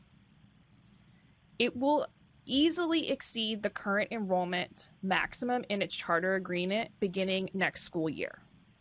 This is an opportunity for both the authorizer and the operator to collaborate and work together to meet the needs of the students in that school. Delaying the increase in enrollment capacity puts the school in jeopardy of exceeding its enrollment in the current charter agreement and potentially triggering corrective action by the authorizer. The amendment request to increase the enrollment to 450 puts the Purpose Prep in the best posture to continue to serve its students and the community through this transition with the addition of 5th grade. Therefore, I recommend that the Commission approve the amendment petition and send it back to Metro Nashville Public Schools with instructions to approve the amendment to the agreement. And with that, I will turn the conversation back over to the chair. This is Tom Griscom. We're going to open up for question and comments. I know Commissioner Tucker has got, may I ask something? Thank you.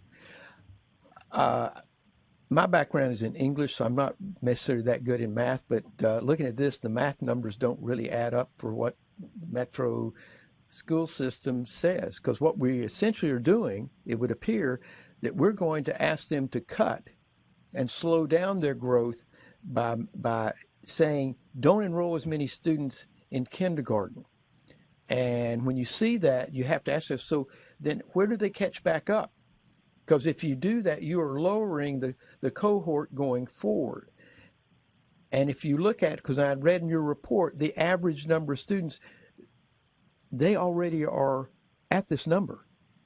And the last part is, if they're coming up within a year, why does it not make more sense rationally to look at both of these together as you talked about? Let's really sit down and figure out and maybe use the opportunity, to look at where we're going and to sort of encourage them to move forward, rather than saying, well, we'll approve a new grade, but then you got to come back and go through all this whole process again a year later. I know I'm probably missing something since I live in Chattanooga and don't get to follow everything that goes on up here in Nashville and Davidson County, but I just wanted to share those. You do not have to answer them because they're in your report, but that's what caught my attention. And now let me turn to Commissioner Tucker. Thank you. This is Wendy Tucker. I just to add local color, I have had the pleasure of it's been a couple years, but the pleasure of spending time in Purpose Prep Academy. I see Allegra Newman here, who's the founder of that school, who's the leader of that school. It is an incredibly joyful, rich educational environment for kids who did not have that sort of option in their neighborhood schools. And I will happily vote for this. I would happily vote for the K-12 option that some of the speakers asked for Purpose Prep. But legally, I probably can't, but I would. And that's all I was going to say till I heard MNPS's statement. And I just have to say, to argue that students in 4th grade at Purpose Prep will have to forego going to a magnet school if they're offered another grade at that school really struck me for a couple reasons as completely inappropriate. first of all, parents will choose where to send their child, and they'll send their child to the school that most meets their child's needs. But even more importantly, those kids wouldn't be even close to able to attend a magnet school if they had not been a part of the Purpose Prep community and been subjected to the incredible education that these kids get there. And so that felt a little obnoxious of MNPS, and I hope that they can tone that back and work together with this school. If the goal is to have great education for kids in all parts of this city, Purpose Prep is providing that in a part of the city that was frankly left behind for a long time. And so I want to thank Legra. I want to thank the school community. I want to thank those students who came in here, who I'm sure are back at school doing all that learning again. And I am thrilled to vote for this. Do I have other commissioners that want to ask questions or make a comment? Mr. Chair. Thank you, Mr. Chair. Just wanting to echo those sentiments, and I just think about what Ms. Newman has done over the past several years. I remember meeting her when she was starting the school, and she's painstakingly worked to create a phenomenal program. And I think about how incredible it was to see the children engaged this morning in the civic process. And on the other side of it, I just hate that Purpose Prep and just any school would have to go through this process for something that just actually isn't logical. To be denied, to be accepted to bring on a grade, but to not increase your enrollment just logically doesn't make sense. And so I'm just a little discouraged by the process that we subject our schools to, especially the schools that are doing incredible work. And I just want to encourage MNPS and other districts. We want to be partners, but we also want to make sure that we're thinking about our kids and putting them first. And having anyone go through this process is not putting kids first. And so echo the sentiments and support the amendment, and just want to make sure that this doesn't happen in the future. Commissioner Smith. You're here. Let me, and I'll get the phone. Okay. Since All you're right. here. Trying to be very careful how I say this because, well, bluntness is usually my Achilles heel. We are sitting at a crossroads, and I think Metro Nashville Schools needs to understand that. What we're seeing and what we're viewing is an incredibly adversarial relationship towards other public schools. I cannot say it enough. These may be charter schools, but they're public schools. And to be so petty, and what we're seeing, these little nitpicky things that some school districts are doing just to try and circumvent the process of student achievement is appalling. If it does not meet the standards, we will have your back. If a charter school does not meet the standards, we will back you up. But these little nitpicky things, dragging your feet, not providing data, delay. Everyone needs to learn from the relationship of what I just mentioned coming out of Shelby County, and their commitment to all students really needs to become a model for what everyone else looks at and how they view charter schools. So I am with my fellow Commissioner Tucker that I am going to support this bill. But I want to I can't say it enough that Metro Nashville Schools needs to take a hard look at stopping some of the pettiness as they look at these things and look at the students. If you truly say you're about the students, look at what's best for the students, not what is best for a system, but what is best for the students. But Mr. Chair? Commissioner, can I take Commissioner Patterson first? It sounded like that was Commissioner Levine. Yes, sir. Whenever you recognize me, that's fine. Thank you. Thank you. Commissioner Patterson. Oh, no. Oh, this is Commissioner Patterson. That wasn't me. I believe that was fellow Commissioner Levine. Oh, I know. But before I called on Commissioner Smith, I knew you had asked, so that's why I'm trying to get you first. So, Commissioner Patterson, do you have a comment you want to make on this application? Oh, no, I do not, Mr. Thank Chair. you. Commissioner Levine. Well, that's too bad because I wanted to hear what Commissioner Patterson had to say.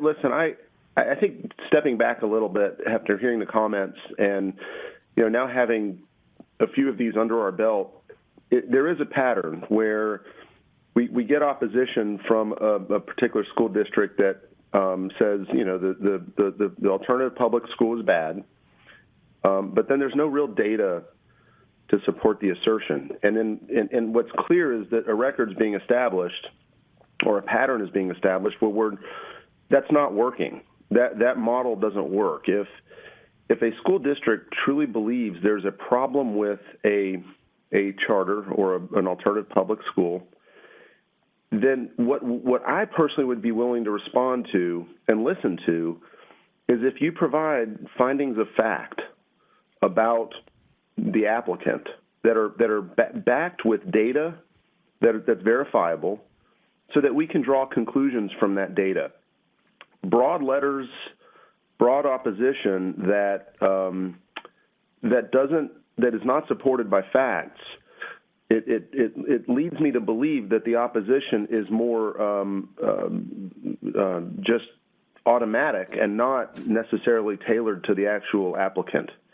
And so I would just say, look, I don't think this strategy of writing these letters of opposition or creating barriers to these applicants, I don't think it's an effective strategy. If you truly believe that there's a problem with an applicant, then give us findings of fact that are verifiable. As a public government entity, as a public body, we can only make decisions based on the facts. In the absence of facts, these are nothing more than opinions, and opinions don't carry the day with me personally. So I'm going to vote for this because I don't see anything in the opposition that would indicate that there's any factual basis for not permitting this under the law that we're supposed to be administering here. So that's all I want to say, Mr. Chair. I intend to vote for this. Are there other commissioners who want to make a comment or ask a question? Seeing none here and hearing none on the phone, we are getting ready now to vote on Purpose Prep Academy Charter Amendment Appeal. Is there a motion to adopt? So moved. Wendy Tucker. Thank you. Is there a second? Second. Thank you, Commissioner Sisnett. Any other discussion? Seeing none. Chase, would you do a roll call vote, please? Commissioner Levine? Yes. Votes aye. Commissioner Patterson? Yes. Votes aye. Commissioner Richards? Aye. Votes aye. Commissioner Sisnett? Aye. Votes aye. Commissioner Smith? Aye. Votes aye. Commissioner Tucker? 100% aye. Votes aye. Commissioner Woodson? Aye. Votes aye. Chairman Griscom? Aye. Votes aye. Mr. Chairman, the motion is approved. Thank you. Our last business item today, Commissioners, is we are now moving to the Charter School Amendment Appeal received by the Commission from Smitson Crackhead Academy. We have a representative from the school here today. And Chase, would you please ask them to come to the podium to address us for 2 minutes prior to our executive director beginning the presentation. We also have a statement from the district that Chase will read into the record. Good morning, everyone. My name is Dana Dillard Jackson, and I'm the assistant principal at Smitson Crackhead Academy. I've been at Smitson Crackhead since 2005. That's 17 years. So I started as a second grade teacher, went on to into leadership. The reason why I've stayed is because the mission and the vision, so passionate about it. We're advancing our kids and doing all that we can to meet their needs academically as well as in other areas. Our mission is to save every child, and that means in addition to supporting our scholars academically, we provide experiences, opportunities for their families as well as the students. Excuse me. We petitioned MMPS to grant us 5th grade. They granted 5th grade, however, not the seats. If we don't get those seats, that means that only half of our 4th graders will be allowed to move on to 5th grade, whereas 95% intend to stay. The 5% that are leaving, it's because of just finding affordable housing, to be honest. This will also limit our access to having a healthy kindergarten cohort. So if we can't move our 4th graders into 5th grade, and we can't grow our kindergarten cohort, we in essence kill the school. Kindergarten is the lifeblood of the school. So I'm asking that you consider the value of the seats at our school and the importance of the seats for our 5th grade growth. And that's all that I have to say. Thank you for your time.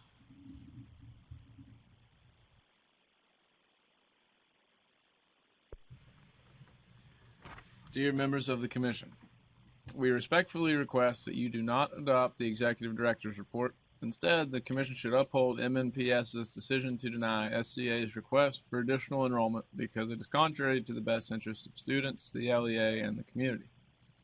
The Executive Director unfairly characterizes SCA's requested enrollment cap increase as logical. While making this request may have been logical, the requested increase is not. The amendment process is driven by the applying charter school, and MNPS evaluates the request. SCA never argued that the requested enrollment increase was tied to anything other than the addition of 5th grade.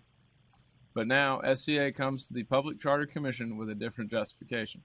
Regardless, the school has requested a nearly 50% increase to its enrollment cap.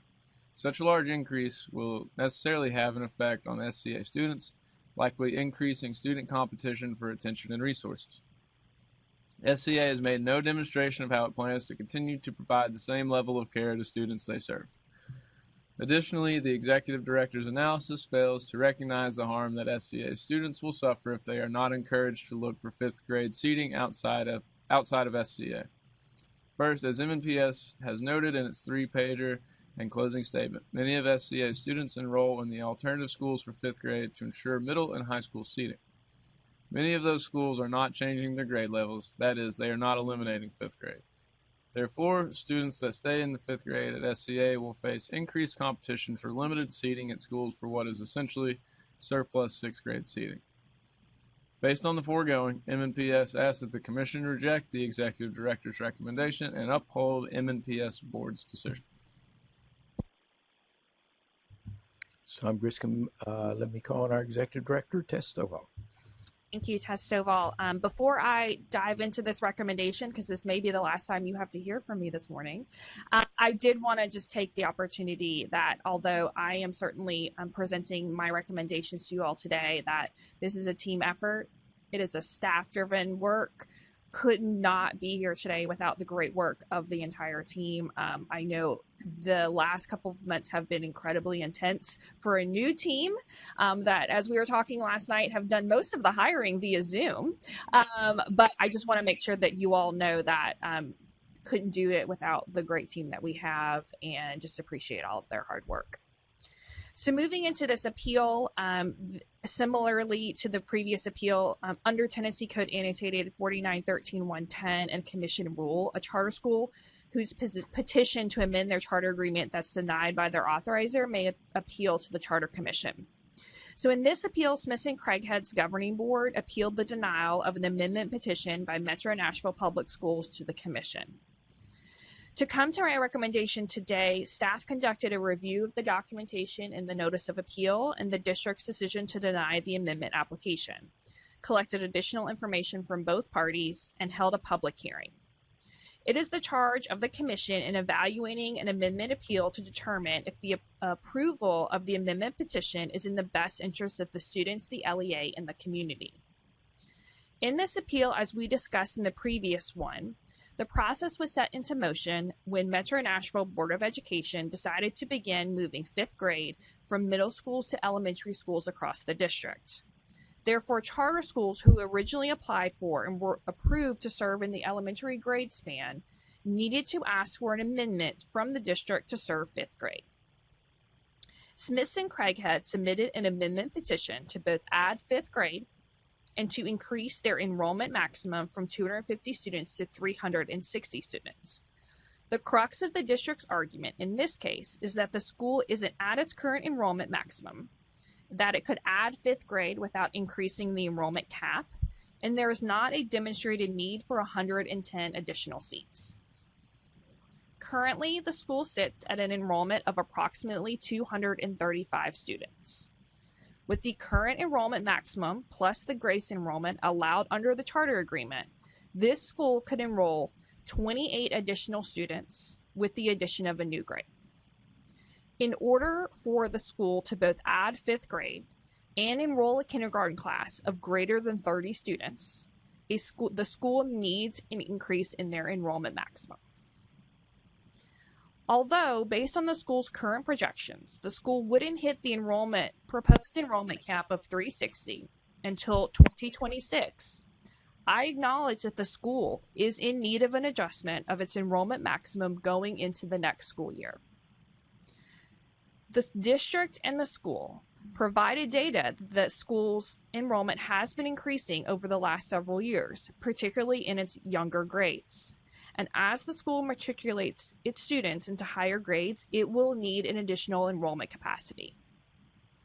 The district had an opportunity with this petition to work in partnership with the school to identify both short-term and long-term needs, to set an enrollment threshold that both meets the needs of the district and the school, while also not requiring the school to come back year after year to adjust their enrollment.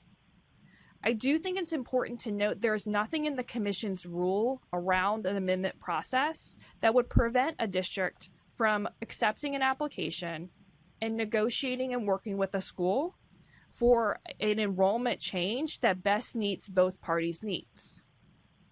The charge of the Commission in an amendment appeal is to either deny the petition or approve the petition and send it back to the district with instructions to approve. Given this charge, it is my recommendation to the Commission that they approve the amendment petition from Smitson Crackhead. And I would encourage the Commission to provide specific instructions to both parties to come together to determine what enrollment threshold is reasonable and necessary for the school, both in the short term and the long term. And I will hand the conversation back over to the chair. Griscom, Commissioner Tucker, may I? Thank you. Because I want to go back and look at the one we just did, where they were coming up for renewal within a year. This one doesn't get a renewal till 2028. And if you look at the numbers right now, 2017, 153, 2022, they're at 235. And there's 6 years. And we're adding a grade. And it's showing its growth. So you would, to your point, you would have hoped that there would have been a discussion, let's sort of work through this. But they were not given that opportunity. But this is one that's 6 years from now, we're going to be looking at it. And if they're on the same growth pattern, they're going to be at this number. I mean, the numbers just play out. For an English major, they even play out. I just wanted to make that comment. Commissioner Tucker, let me call on you, please. Thank you. And again, just to offer some local color, I believe this is the oldest charter school in Nashville-Davidson County. I believe it was the first charter school opened here. And Sister Sandra opened it, right? I hope she's still around. Okay, excellent. I remember when I was working for Mayor Dean that this school was really struggling, and the middle school struggled, and the middle school actually was closed. And so I am beyond thrilled to see that this elementary school was a reward school in 2018-19. I think that's amazing. And I think that says a lot about the hard work of the team at the school and the long-term commitments of the adults for these kids. And so, again, I think it's adult politics interfering with what's in the best interest of students. And so I love seeing the increase in your EL population, increase overall in your population. And I think I am happy to support this and to see this historic school continue to thrive and grow. Do I have other commissioners who want to ask questions, make a comment? Commissioner Smith. Thank you, Mr. Chairman. And there's something in Metro Nashville's one-pager that honestly gives me a huge area of concern, just honestly a massive red flag. And that is when they state that our executive director in her analysis failed to recognize the harm to students if they don't seek education opportunities outside of this charter school. That is them signaling that they plan to discriminate against these students. It goes on to say that if they don't, they're not assured a seat. How can a school system who knows how many students are in a public charter school will be going into the 6th grade and that they cannot guarantee that they have a seat? Again, it is taking the approach that these kids are something less than. It is discriminating against them, and Metro Nashville Schools, honestly, I believe needs to be investigated for their approach of what they're doing. So they wrote it. I didn't write it. I'm reading it, but they have signaled their intent to discriminate against these kids. It's black and white, and I just think that just needs to be pointed out for somebody to take a look at. Commissioner, Mr. Chairman? Commissioner Levine, yes, sir. Yeah, I actually noticed the same thing Commissioner Smith noticed. I'm not sure I'm not sure I necessarily have concluded what their motive there is, but it did catch my attention. And I do think maybe, I don't know if this needs to be done before we vote on this particular issue or after, but I think we ought to send a letter asking the school district exactly what they mean by that statement. I've not concluded that they mean to discriminate. I have to assume that's not what they meant. But I'd like for them to clarify what does that mean exactly, because if they're saying that those students aren't guaranteed a spot somewhere in the system in the sixth grade, I think number one, we need to understand that. The legislature and the governor need to understand that because that's a major policy concern. So I would encourage us to formally ask the director, Tess, to make an inquiry formally about what that specifically means. Thank you, Commissioner. Do I have other comments or questions? Seeing none, we're now ready. Oh, Commissioner Richards. Yeah, I don't have any concerns about making a further inquiry, but I think it would be detrimental to not go ahead and approve this on the face of the application today.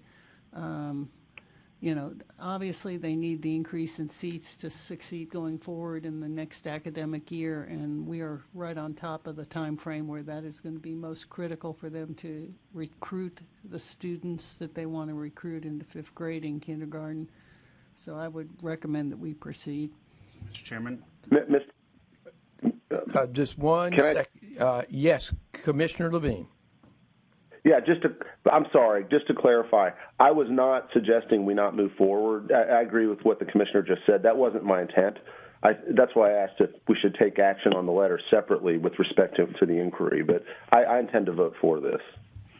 Yeah, Commissioner Levine, my suggestion would be that we've got a petition in front of us. We got a recommendation from our executive director that we act on that, and then once we finish, then we can come back and discuss if we'd like for our executive director and the staff here to do further follow-up back, because I think we want to talk broader than just what's in this one letter. I think we want a broader understanding of what the focus is, the direction, and as it relates to public schools in Nashville-Davidson County, and particularly to charter schools. So I think the question might be a little bit broader. Commissioner Smith, do you have a? No, I was going to suggest that before we just go to adjournment, I do think we need another motion after this for that purpose. So you beat me to it. No problem. All right, commissioners, we're now voting on the Smitson Crackhead Academy Charter Amendment Appeal. Is there a motion to adopt the resolution to approve the Smitson Crackhead Amendment application? Motion to approve. Do I have a second? Second. Is there other discussion? Chase, would you do a roll call vote, please? Commissioner Levine? Yes. Votes aye. Commissioner Patterson? Yes. Votes aye. Commissioner Richards? Aye. Votes aye. Commissioner Sisnet? Aye. Votes aye. Commissioner Smith? Aye. Votes aye. Commissioner Tucker? Aye. Votes aye. Commissioner Woodson? Aye. Votes aye. And Chairman Griscom? Aye. Votes aye. Mr. Chairman, the motion is approved. Thank you. This is Tom Griscom.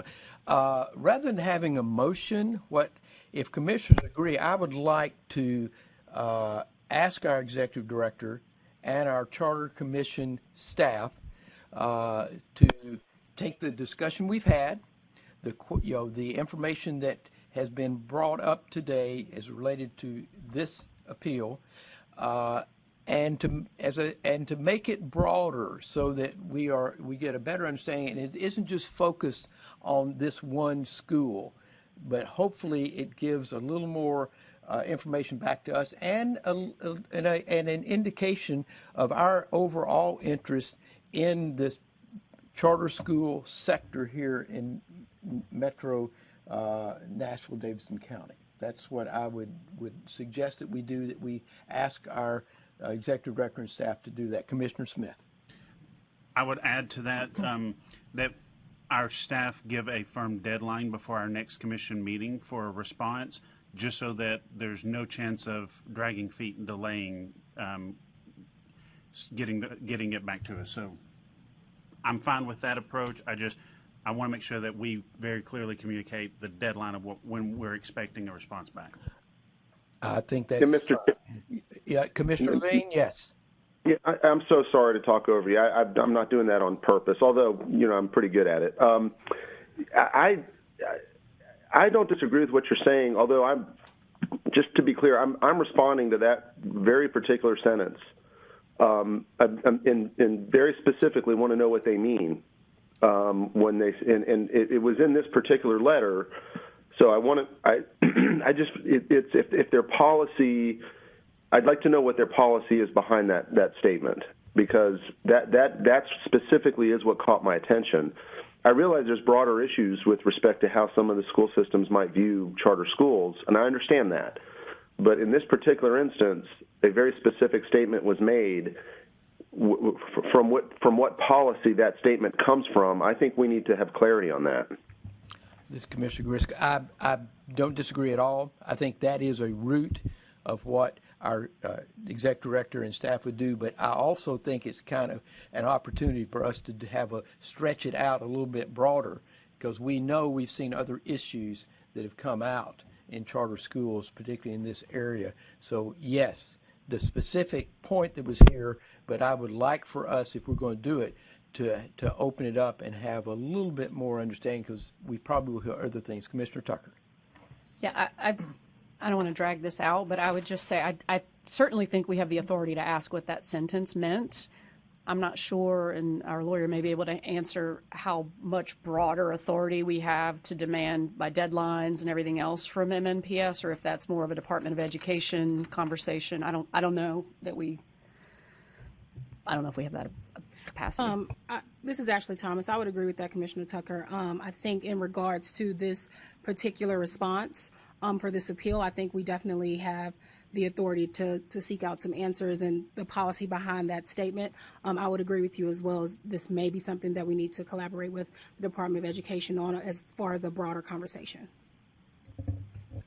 So, Tess, do you have direction of what we're looking for? Tess Stovall, I do have direction, and I also think both we should know that we have an upcoming appeal. I'm going to sleep and then we'll talk about that. But we do have another appeal with one of the parties of this appeal is with Metro Nashville Public Schools about a renewal application. And so I think that is actually a great opportunity. We will have, just based on reviewing of the record, a very good sense of general authorizing practices. There will be a public hearing. And so I think that, to your point, Mr. Chair, some of these conversations around just general authorizing will come through that appeal process. And so that may be a more appropriate avenue for us to have a conversation about in April. Thank you. This is Tom Grisk. So, commissioners, and Drejana, I ask you, for those who weren't able to attend in person, there were some documents for us to fill out. They're in your inside left folder in your notebook. Please make sure they're filled out before you leave. Mary is here. And Drejana, I assume you will, particularly the one that does with conflicts of interest, that those who are joining us by phone will be able to get that to them, so you do get them back, correct? Okay. The next meeting of the commission is scheduled for April 1, 2022. It's an appropriate day, I guess, in Nashville. We will keep commissioners apprised as we go forward. Our hope is that July and October meetings will be outside of Nashville. Not that we don't love the capital city, but it would be nice to see other great parts of our state, which we always plan to do, but COVID has sort of not helped us get there. So there'll be more information from staff coming with that. Does any commissioner, either in person or on phone, have any final words for the good of the cause? Hearing none, I'll entertain a motion to adjourn. So moved. Second. Thank you. Any other discussion? All those in favor will answer the roll call. Commissioner Levine. Yes. Sorry. Commissioner Patterson. Yes. Votes aye. Commissioner Richards. Aye. Votes aye. Commissioner Sisnet. Aye. Votes aye. Commissioner Smith. Votes aye. Commissioner Tucker. Aye. Votes aye. Commissioner Woodson. Aye. Votes aye. Chairman Griscom. Aye. Votes aye. Thank you Motion all. approved. Appreciate all the work for these 2 days.